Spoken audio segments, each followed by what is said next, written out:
తెలంగాణ రాష్ట్ర సాంఘిక సంక్షేమ శాఖ మంత్రి లక్ష్మణ్ కుమార్ కరీంనగర్ మున్సిపల్ కార్పొరేషన్ ఎన్నికల్లో భాగంగా బుధవారం తన ఓటు హక్కును వినియోగించుకున్నారు. ఓటు వేసిన అనంతరం మంత్రి మాట్లాడుతూ ప్రజాస్వామ్య వ్యవస్థలో ఓటు హక్కు అత్యంత కీలకమని, నగర అభివృద్ధిలో భాగస్వాములు కావడానికి ప్రతి ఒక్కరూ బాధ్యతగా ఓటు వేయాలని పిలుపునిచ్చారు.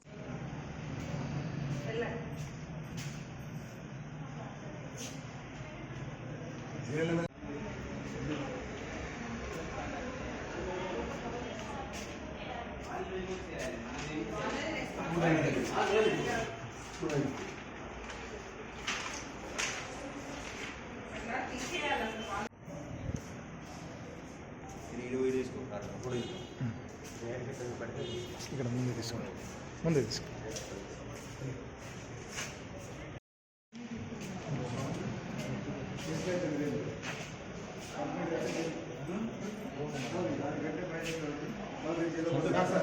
సెల్ ఫోన్ సర్వ్ చేస్తున్నా.